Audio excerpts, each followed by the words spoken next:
Hello and welcome to the today's topic, which is actually one of the part of your wireless network, which is wireless sensor network. Okay, so what is a wireless sensor network? So as name itself suggests that they are the class of networks where the nodes are called as the sensor nodes, and the nodes which senses or we could say which have some capability of sensing a physical phenomena that occurs around them. So these sensing can be of different type. A particular sensor node might be able to sense a temperature, might be able to sense a pressure. They can sense if there is any object that is moving around them. Sensor can also select different colors, can sense a vibration occurring around, can sense whether there is any sound around the sensor, and so on. So now sensor nodes have one of the component as sensor, and these sensor nodes collectively form a network which is then called as wireless sensor network. Okay, so these wireless sensor networks are very popular currently, and they have gained popularity since over a decade. Now sensor networks are very popular because of their diverse type of application. They can be used for tracking an object in particular terrain. They can be used for medical purposes, for healthcare, for space application, for agriculture, so on and so forth. There are large number of different application of wireless sensor network. So wireless sensor networks are key to the formation of Internet of Things, which we collectively say to be a IoT is actually a main forming part, and IoT plus WSN are nowadays very important components for building your smart cities, which has become one of the much popular ideology, or we could say most popular technology since a decade, when the smart India and all other similar activity was presented by our honorable prime minister. So this is your wireless ad hoc network. It's actually one part. We could say the wireless sensor network is also a wireless ad hoc network, but it is one of the part of that ad hoc technology. Okay, so let's get started. So this is just a representation of your wireless sensor network. So how that can be formed or collectively called as your wireless sensor network.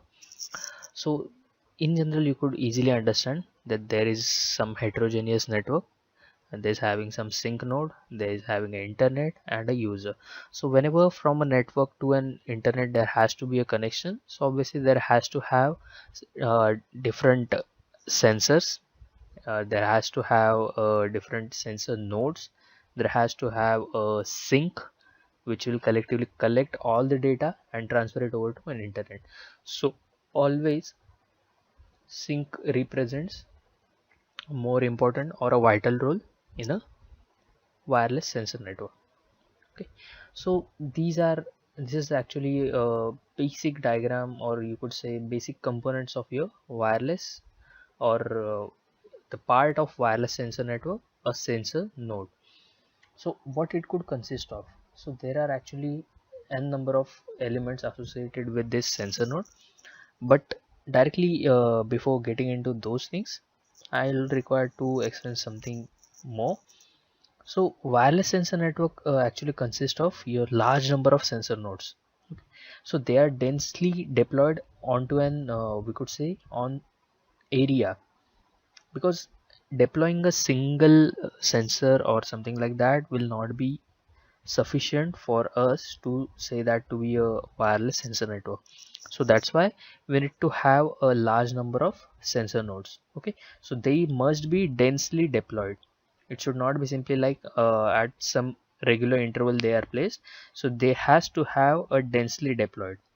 All right, so sensor nodes are capable of we could say collaborating with each other, so they could communicate with each other and measuring their condition of their surrounding environment, like depending upon your application, like whether you want to measure a light, temperature, sound, or a vibration. So depending upon that, you could actually measure it. And the sensed measurements are then transferred to into like your digital signals. They are converted into digital signals and then processed to reveal some properties from phenomena around a sensor. Okay, so they'll sense, they'll transfer it, it will be converted, and later on it will be used for some application. So due to the fact that the sensor node in wireless sensor network have a short radio transmission range, obviously it's not a fact that the sensor will directly transmit it over kilometers of distance. So obviously the sensor will have, or wireless sensor network will have, short radio transmission range. Okay, so they can operate on a shorter range. So obviously we will require a intermediate nodes. Okay, so these intermediate node act as a relay nodes to transmit your data towards a sync node, what we have previously seen. So this is your sync node through which your sensor node will transfer a data over an internet. It will not be a direct process. The individual node will not be communicating with internet directly. So there has to have a intermediate node which will transfer your data, or they will act as a relay nodes. All right. So this is called as your multi-hop network. All right. So whenever it is case of your wireless sensor network, obviously there are two types of wireless sensor network. One is always called as your stationary and one is always called as your mobile. So from a word itself you could understand why there are two types of wireless sensor network. Okay, so we'll cover it one by one. So now let's just see what are the different components they are associated with your sensor node, the one of the important element of your wireless sensor network. So there could be a light sensor or a temperature sensor or humidity, vibration sensor, etc. would be there in a sensor unit. So like this, actually there are different other type of sensor that could happen. Different type of sensor can be embedded into your these kind of models. So here in a sensor you can deploy anything, so whichever finds feasible for you. So the sensor node can actually collaborate with one another collectively. They will sensor data, then sense data are obtained from these sensor nodes and they are transformed into like digital processes. That means your physical phenomenon will be converted into a digital, so whatever is occurring around your sensor. And due to the fact that sensor nodes have a very short range, obviously we have already discussed that we will require intermediate nodes. So in order to carry out these all things, the entire unit of sensor node must have that capability, that obviously it should have some kind of a sensor unit. Obviously we want our data to be in a digital form, so there has to have a ADC. So the sensing unit is a part which will convert your physical phenomena into an electrical quantity, and that electrical quantity conversion will be done using your ADC. And again there will be some smart processes, so for that you will require this processing unit or processor. So obviously in a processor also there has to have some kind of a storage to store your program or whatever functions you need to execute. Then obviously there will be a mobilizer, there will be a transceiver, there will be a location finding system, so that one must know that where is your sensor deployed, or at what location, at what position your sensor is being deployed. And to run all this system on an independently basis, or on in a wireless mode, we need to have some power unit which will actually deliver you a proper supply at individual points in this sensor unit. So obviously we'll require to have this power unit with adequate power supplied to a sensor node. Now you will say इतना बड़ा चीज है, so how much will be a size? So size will be simply like It could be as small as your 1 centimeter cross 1 centimeter, or even you could say 2 cross 4 anything would be like that. So depending upon your sensor size, the functionality will be limited. I could not say limited, but they'll have their what we could say, the power of execution of the task will be lesser. So that's why we need to deploy more number of these kind of sensor onto an area, so that more frequent data will be obtained, more perfection in a data will be obtained through these kind of sensors. So there are actually remote destination nodes in a sensor network literature, and which are actually called as your sync node. So sometimes people do call them as a sync node or a base station. However, keep in mind that there is a difference between your sync node and a base station. A base station may or may not be a sensor node, whereas sync node necessarily is a sensor node. So understand a difference between your sync node and a base station. Alright. So essentially, if there is a computer or some kind of a, we could say, data collecting device which is connected to your sync node, then all the data received at a sync node could be stored in a particular computing devices. All right.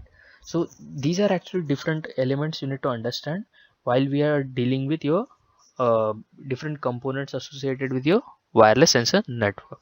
All right. So one question might already have arrived in your mind, that why all do we have to need to do with this sensor network, or why we require this kind of sensor networks? What is the use of these sensor networks? So if it is about a sensing, the sensors have been there since a decade now. So sensors have been there. So what is a new in a sensor network then? So difference between your standalone or a individual sensor and a sensor network is that an individual sensor can sense the phenomena locally, okay, in a standalone fashion.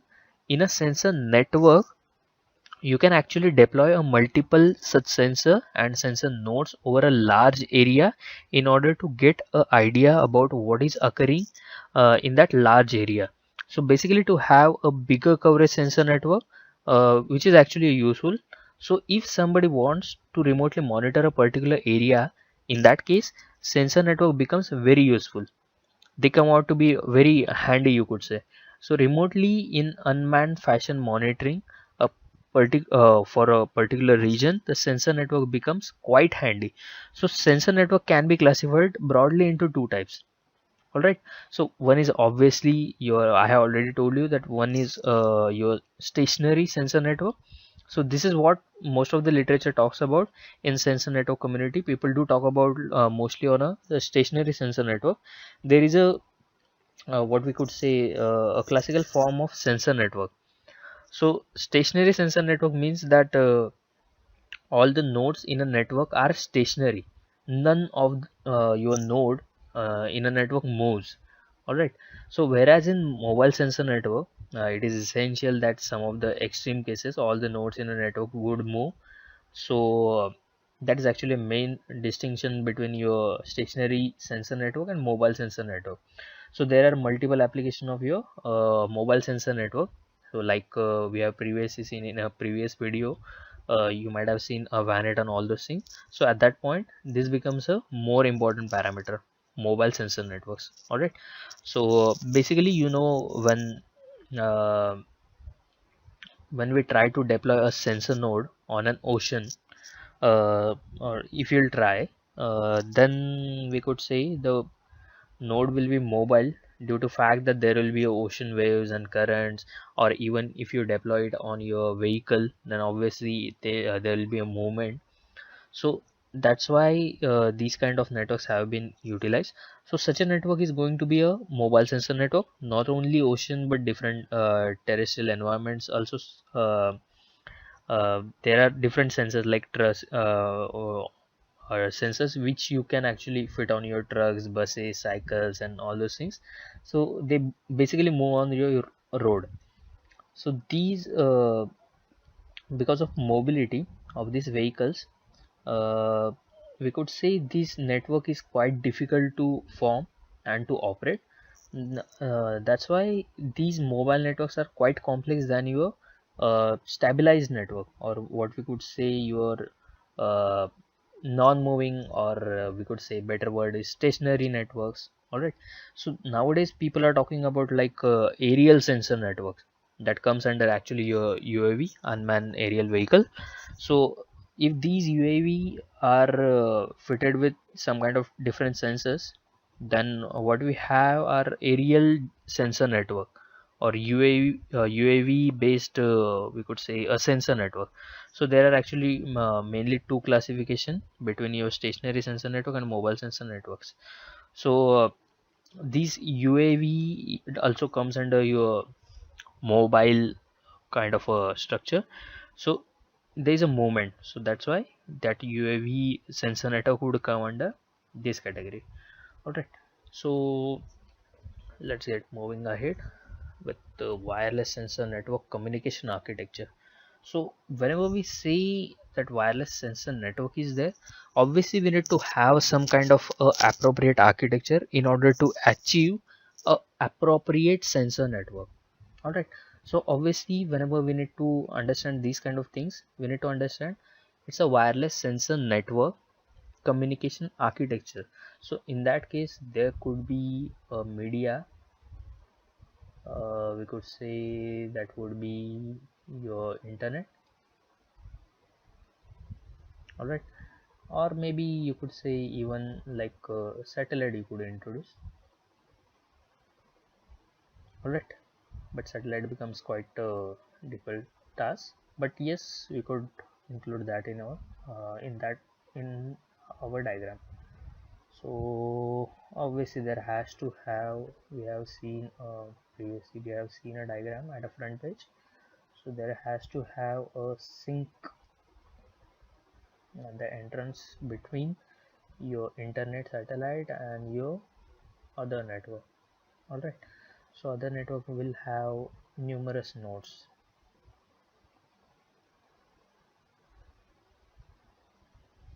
Okay.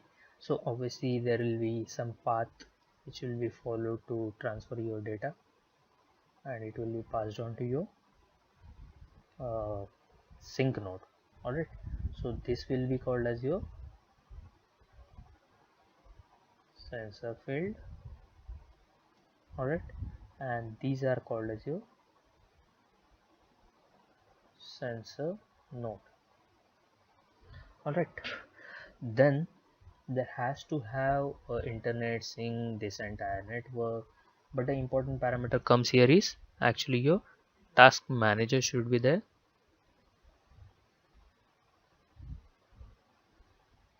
So there has to have a task manager node. Okay.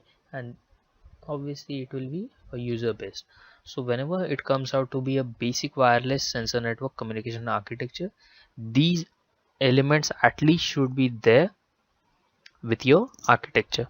So even we could say the first one, this diagram was actually enough for us, but some modification in that particular diagram you could make, and it could be treated as your wireless sensor network communication architecture. So this diagram or the previous one, those are actually one and the same thing. Only the thing is the appropriate name has been suggested at this point. All right. So obviously there will be a protocol stack. So you already know that in wireless sensor network, obviously there has to have a 5 layered architecture which we adopt for wireless sensor network for a protocol stack. So obviously you already know OSI model, and we have already seen in some of the previous videos that why we require to adopt this 5 layered architecture, and why these different layers have been introduced in these kind of protocol stack. So obviously addition to this is actually your power management plane, then your mobility management plane, then your task management plane. So obviously I don't think so I need to explain all the parameters associated with this thing, because some or the other way we have already been covering these things repetitively. So with the wireless sensor network, it's a part of your ad hoc network, it's a part of your wireless network. So entirely we have discussed all these things. So we better know that yes, this is a protocol stack, and what is the important parameters are actually, there is a application layer, transport, network, data link, physical, what is the function of them. Only the thing is, now additional layering is done with respect to power management plane, your mobility management and task management. Just because you do not have a single node now, you have multiple sensor nodes, they'll be associated with each other. Obviously, as soon as your size get reduced down, in that case you need to understand that power management should be there, because even if your size reduces, it doesn't mean that you will not require a power. So power management is actually an important parameter you need to consider, that how will be a behavior of each sensor while it is deployed on some area. So depending upon requirement, how much power will be consumed. If it is a mobile device, in that case mobility management should be appropriately done, so that there will be appropriate communication, there will be appropriate communication between various nodes, and obviously whatever task is being assigned to that particular node, it should communicate with other sensors or their intermediate sensor, transfer information, and whether I need to sit idly or all those things that are being justified by your protocol stack. Alright, so let's get ahead. So what are different uh, wireless sensor network protocols? So obviously, whenever it comes out to be a protocol in wireless sensor network, we need to understand that there has to have a sensor management protocol. Alright, so what this thing will do is, it will provide a software operations. Actually we could say, if we require to manage these kind of sensors, will obviously will require to have some kind of software operation that needed to perform like a administrative task.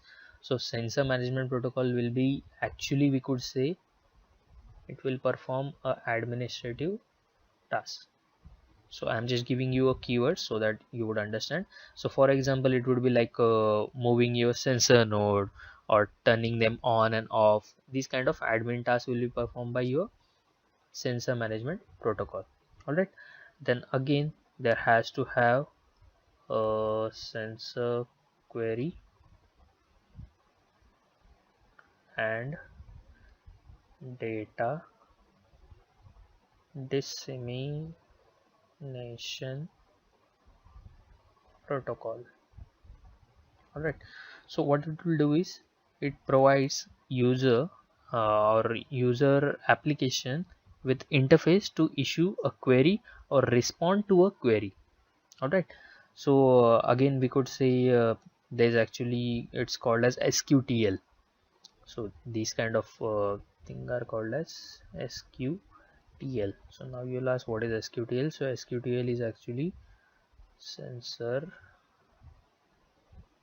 query, alright, and tasking language. Alright, so these are actually different protocols that we used in wireless sensor network. So in sensor query and data dissemination protocol, we actually provide user application with an interface to issue a query or respond to a query. Alright, so there are a few more are there, but these are the actually important one. So what are next? So actually you could say, there are some protocol called as direct diffusion. Right, then there is one more protocol called as sensor mac. So it's actually better known as SMAC protocol is there. Then there is IEEE 802.15.4. This is also one of the important protocol that is being used in your wireless sensor network protocols. Now I think I must not need to tell you that what is this 802.15.4. So I think you all know in a better manner that what are these. 802.15.4. Alright, so in general, whatever these different protocols are there, these protocol standards are they defined like different low rate wireless personal area network kind of things, but these protocols are being used just in order to make sure that whenever we use these kind of protocol, they will enable us to uh, what we could say, uh, they will give you a direction that which protocol gives you what kind of thing. So depending upon that, the like we have already discussed, the administrative task will be done by your this management protocol, then query and all those things will be executed by this. So even like if you'll consider this 802.15.4, this is actually, if you are not knowing those things, so it is actually a LRW PAN. Okay, so this is actually a low range wireless personal area network. So these are actually different protocols that are being used in your wireless sensor network. uh, Again, I would say these are just limited for your scope, just for your understanding. There are many more, but these are some of the basic which are actually mandatory and they are being used. All right, so now next, moving on to data centric routing and data aggregation in your wireless sensor network. So data centric routing, in that we could say the internet discrimination is performed actually to assign your sensing task to a sensor node. It means like it syncs the broadcast the what we could say interest, then your sensor node broadcast an advertisement for available data. And like it require one more parameter in data centric routing is like it requires a attribute based naming. So users are more interested in querying the attribute of the phenomena rather than querying an individual node. So for example, the we could say the sensor node in an area where temperature is greater than 75 not, I could not say 75 degrees Celsius, so 75 Fahrenheit, right? So that kind of data centric routing could be done. Okay, so one I think I must write, because I think I have talked something critical thing. So it is actually interest dissemination is performed in your data centric thing, and it requires attribute based naming. Alright, so this is associated with your data centric routing. Alright, so data aggregation. Now what is this data aggregation in WSN? So it should not happen simply like if you have deployed like 50 different nodes or different sensors into your network, so they'll simply like all will send a data, take my data, take my data. So it will not happen. That individual node will not be communicating with your internet, and they'll not be transferring entirely to everyone. So obviously if you'll consider some kind of a network, right, so let's just consider these are actually your intermediate nodes. Consider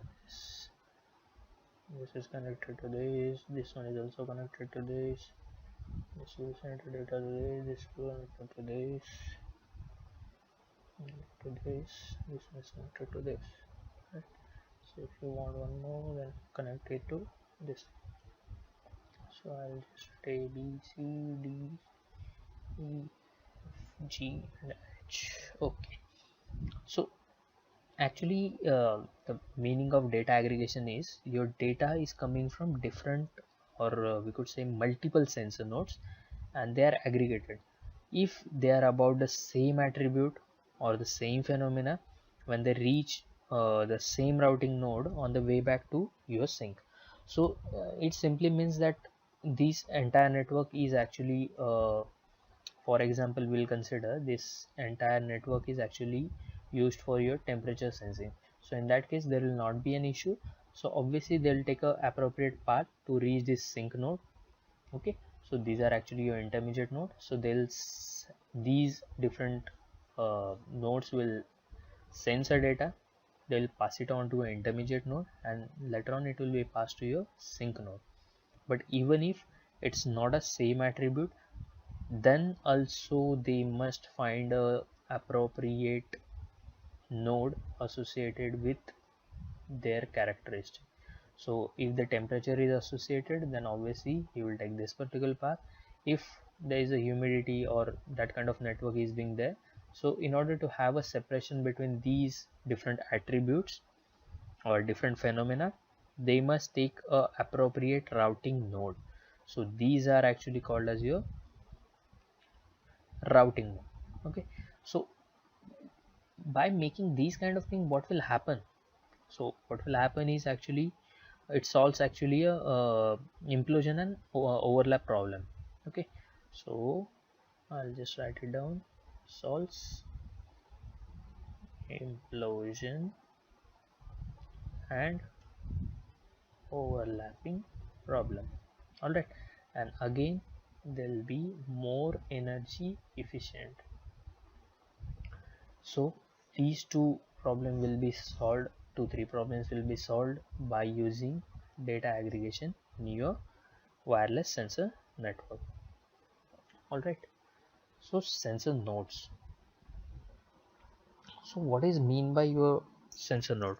The sensor node actually or originally we could say they're envisioned to be very small in size, and they come in like different diverse shapes.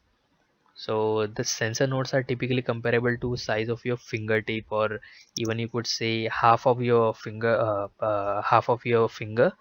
to like size of your dime, or we could say your coin, or they are even actually quite smaller or even larger, you would say half of your palm size.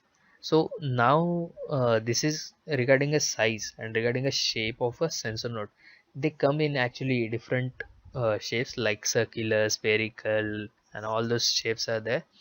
So the sensor nodes are actually multifunctional. Okay, so they are so depending upon a type of sensor that is installed or that is embedded onto this node, they can be they can sense you different things. So they have very short transmission range. Because of that, again the limitation of transceiver unit. So because of the size of your um, node is actually less, so or we could say even less number of components could be deployed. So even you could say there is a OS onto these kind of sensor. So you can imagine how much power do they have. So they are like a small PCs. Okay, so even there are like so I think I'll just write down some of the key points so that you would understand. So the sensor nodes are actually multifunctional. All right, so again they are having a shorter transmission range. Then even they have a OS. They are battery operated. So if we say battery operated, then it's actually a kind of limitation, we could say. So it does have a limited life, because without battery they could not do anything. So if they have OS, so let me know how many OS are there for this thing. So OS for these sensor nodes are called as your tiny OS. Alright, there is as per my knowledge I will tell you, there is one thing called as a Conti key.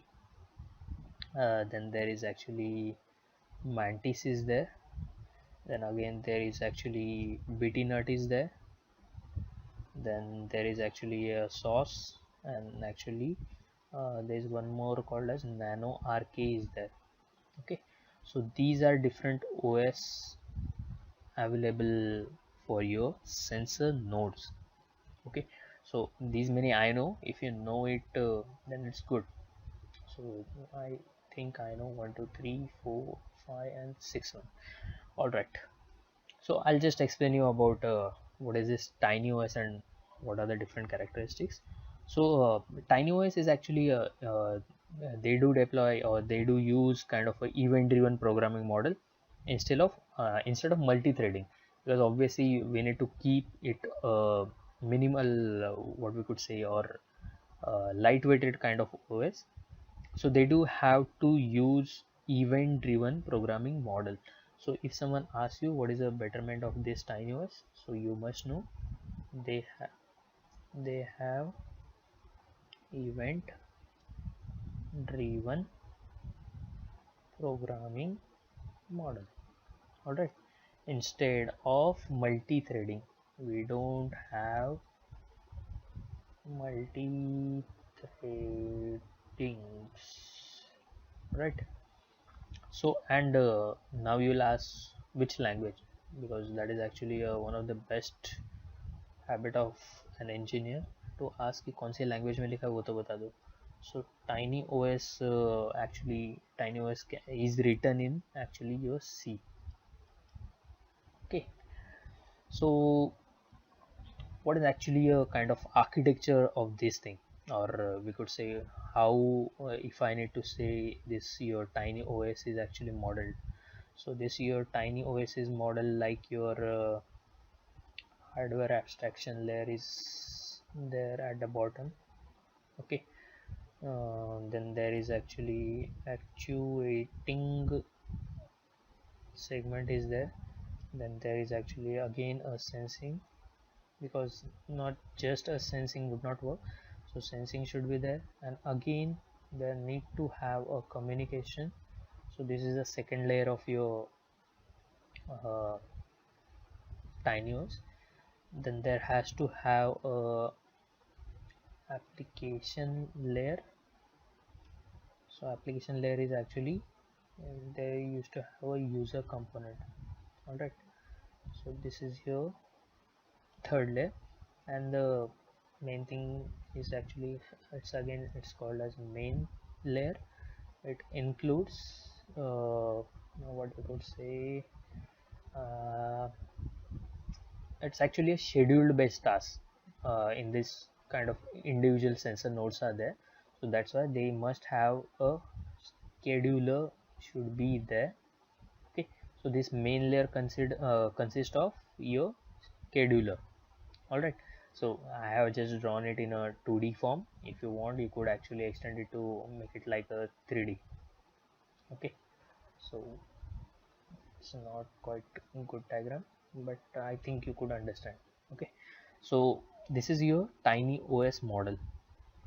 So what are the, now I think I have left with characteristic. Okay, so what are the different characteristics that we could count on for these kind of OS?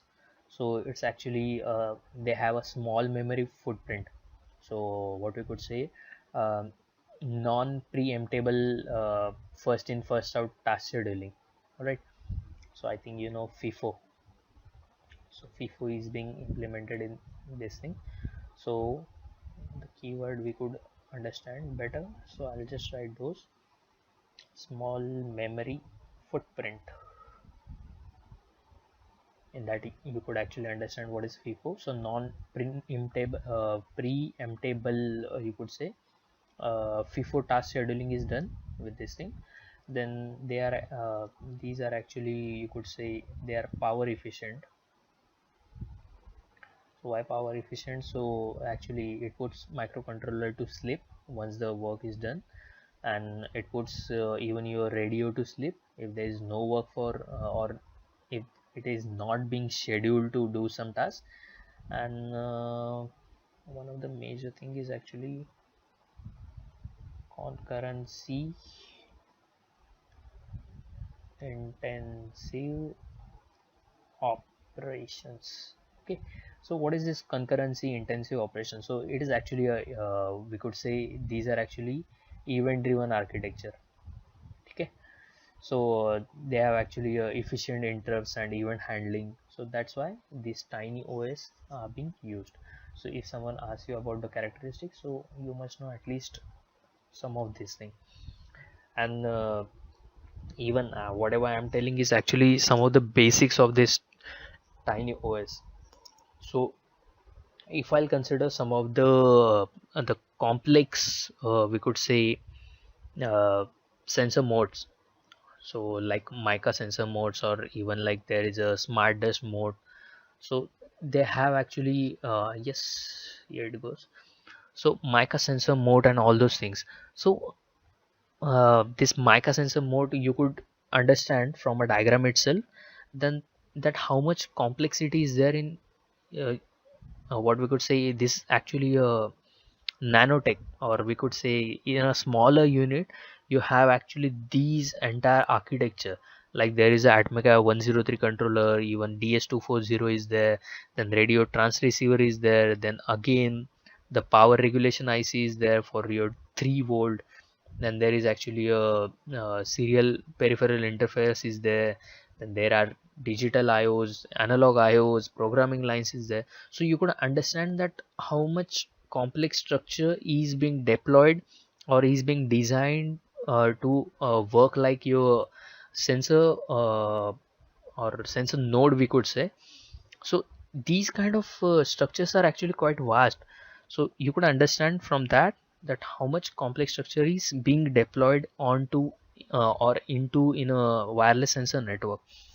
So now obviously your first question would be what is this mode. So basically a sensor node is also known as your mode, and this is actually from North America. So this mode is actually also called as your, or also known as your sensor node. So but there is some trick you need to understand. um, so mode is actually a node in a sensor network that is actually capable of performing you could say some of the processing or gathering your sensory information and communicating with the we could say other connected node in a network.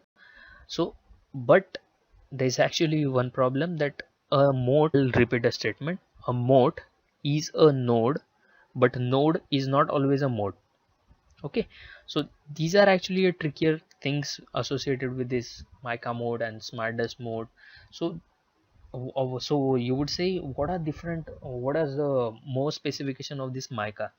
So there is actually you could say there is a 4 megahertz atmica 103L processor is there, then again 128 bit KB flash program memory is there, then again 4 KB RAM is there. Then we could say this I think there is a ADC. uh, I could not find a D.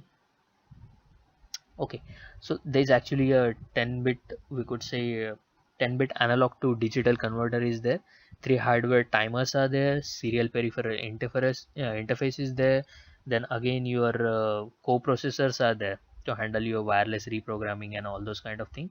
So 8090 LS 2343 kind of things are also associated with this thing. So they are actually, everything could not be shown in this diagram.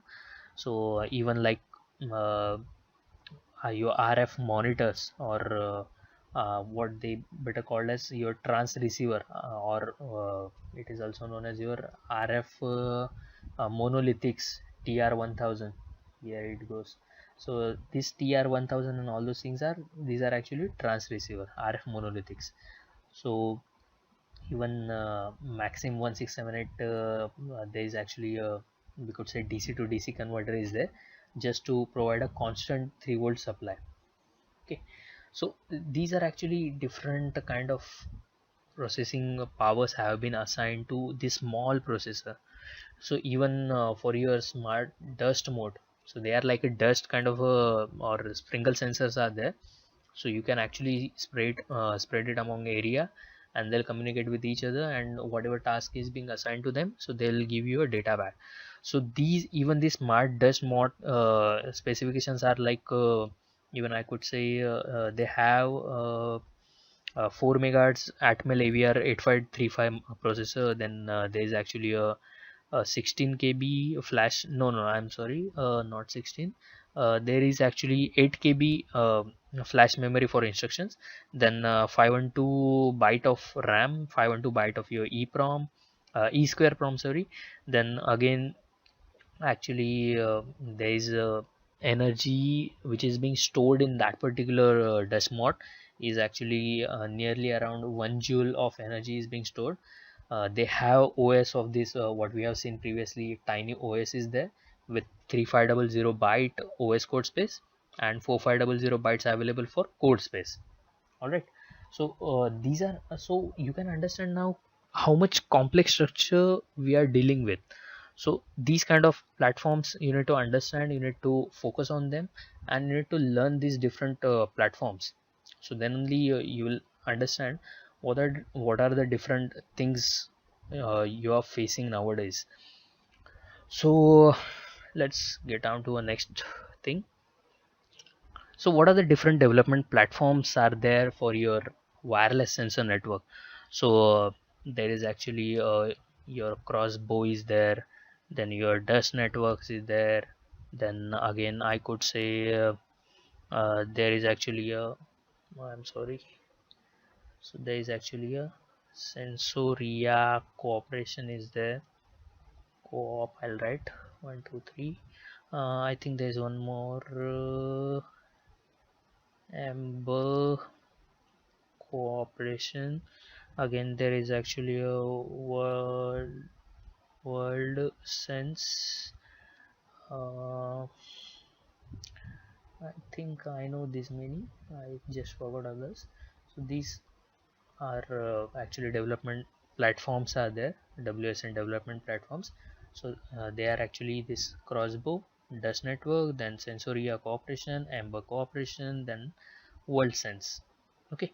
So these are actually your development platforms used for your WSN and other simulators. So what we know a simulator used is actually NS2, then Glomo sim is there, then there is your opnet is there, then there is actually sensor sim is there, then again JSIM is there, then again omnet plus plus is there, then again I think there is also SIDH, then sense, yes, sense is there. So these many simulators are also there to used as a simulator for wireless sensor network. So these many simulators are being used. So now coming to some of the important constraints on your sensor nodes. Okay, not on WSN. We'll better focus on sensor nodes, right? So I'll just quickly do those things. So they are actually small size, typically less than a cubic centimeter. Okay, so I'll just write constraints are small size. Next one is your actually they must consume actually extremely low power. Okay, so consumption should be very less. So I'm just making 2 3 arrows. Consumption should be very less, and they operate in actually unattended manner, in actually we could say in a highly dense area. So they are actually unattended. These are the constraints. Then again they has to have a autonomous. Okay. Then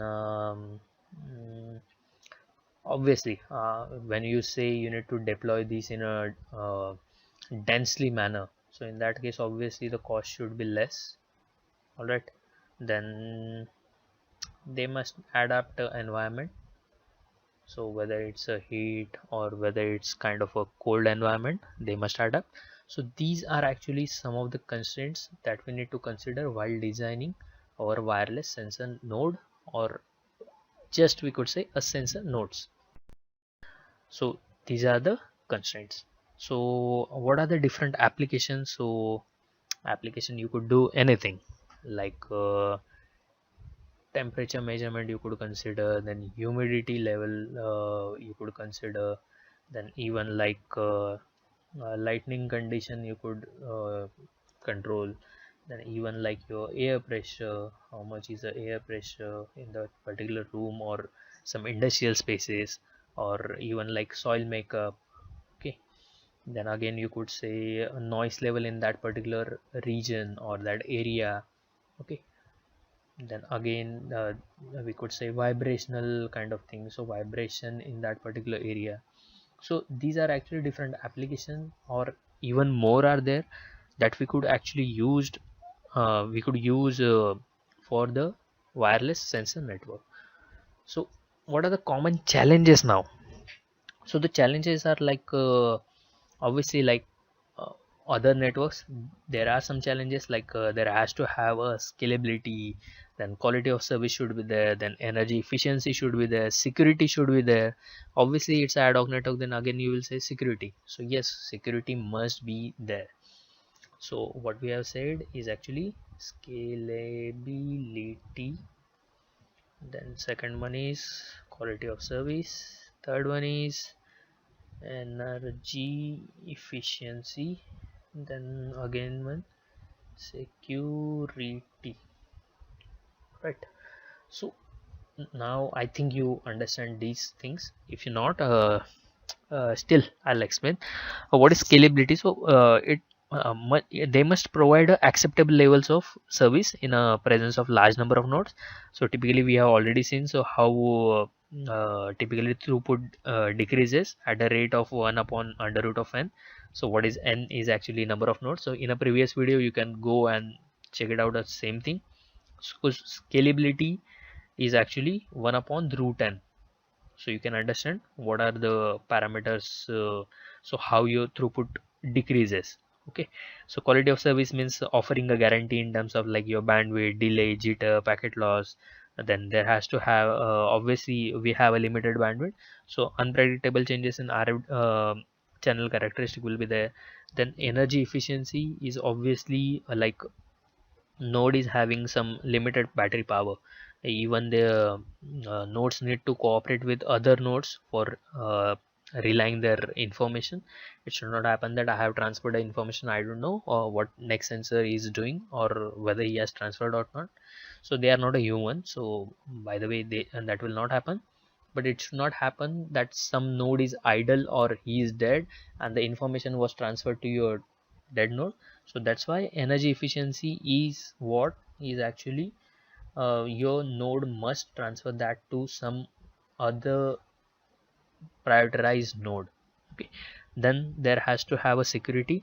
Obviously it's an open medium, so that's why we need to consider a security. Nodes are actually prone to your malicious attack, infiltration, eavesdropping, interference. We have already seen these all facts in your ad hoc network, so you can refer a previous video and you would understand more in a more better fashion. Okay, so what are the different sensor webs, and I could say what is actually a sensor web. So sensor web is actually what I could say, sensor web is actually one of the flavor of your sensor network. Okay, so one of the very prominent deployment of network is actually program prominent architecture of your wireless sensor network. So this is actually sensor web is in a quick form we could say it's a program prominent architecture for your sensor network. Okay, so this sensor web. So what is this sensor web? So actually it's a combination of your data acquisition and data dissemination or sharing. So this is a kind of a small architecture is there. So you could use those kind of sensor webs to deploy your things. So how these things are enabled? So like there is actually a, I could quickly get you those things. It's actually a O and M. So O and M, these are actually sensor web element. Okay, So whatever I am discussing, these are actually sensor web element. So O and M. So this is actually your observation and measurement. Then there is actually a Cerso ML is there. So it's actually a sensor model language. Okay. So this is actually sensor ML. So here you have seen new language now, sensor model language. Okay. Then there is actually a TML, or which is actually called as your transducer model language. Okay, or even it is called as transducer ML. Okay, so that is actually one of the element of your this thing. Then there is actually a source, like sensor service observation, or better, if it is a source, then it is called as sensor observation service. Then there is actually one of the element is actually SPS, so that is actually a sensor planning service. And I think two more are there. One is SAS and other one is even if your sensor node was smaller or sensor web is smaller, but the parameters associated with are more complex. Just because to mitigate your different disadvantages into advantages, we need to focus on these different elements in these kind of networks.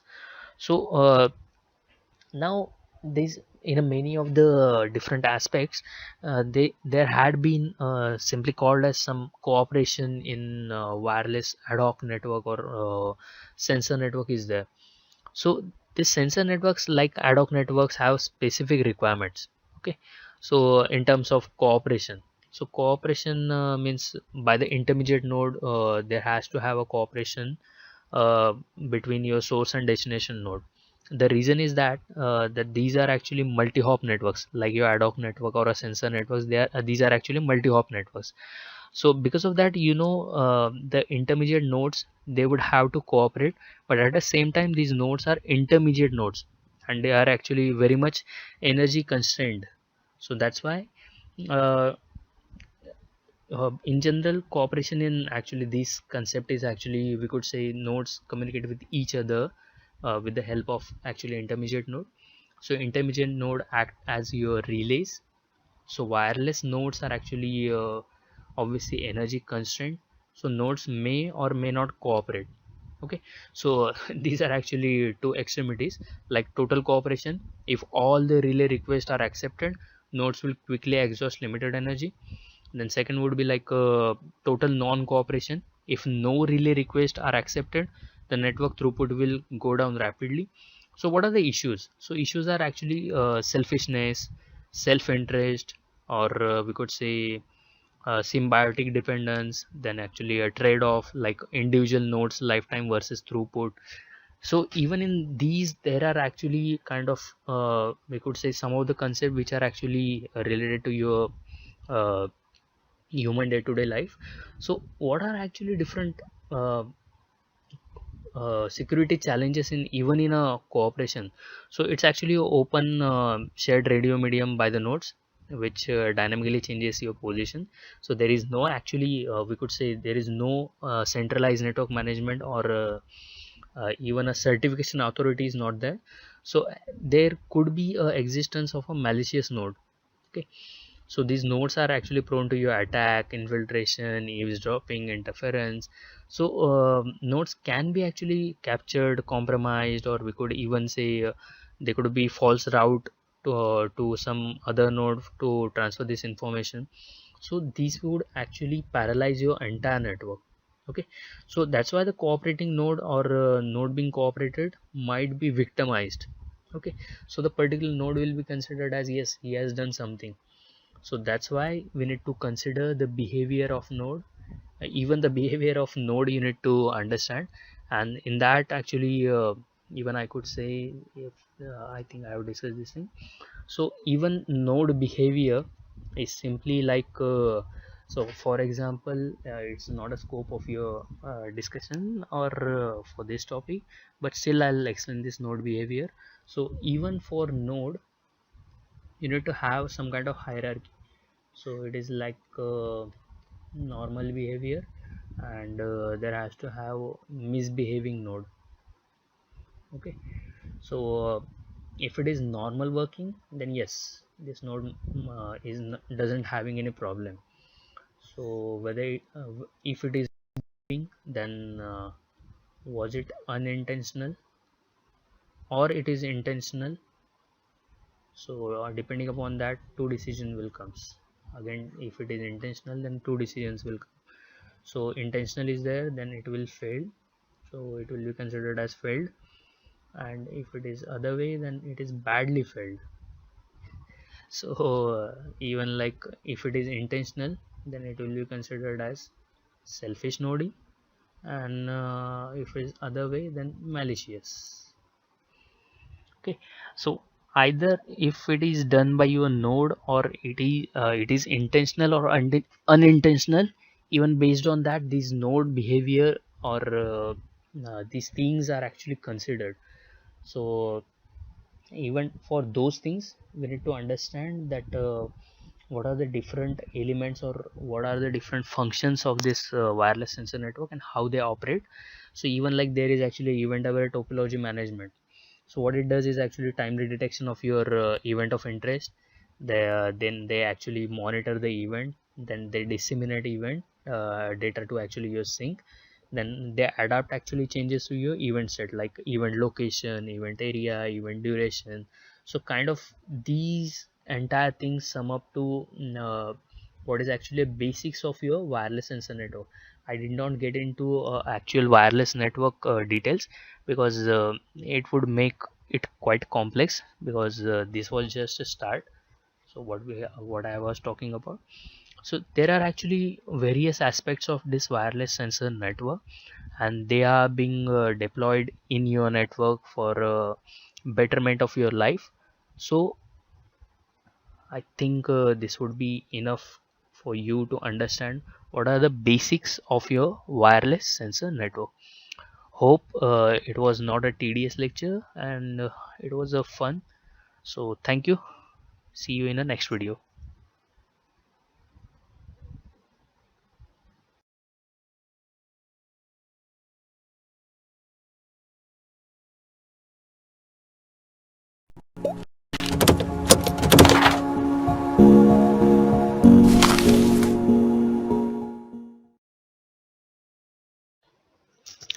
Hello and welcome to the today's topic, which is actually one of the part of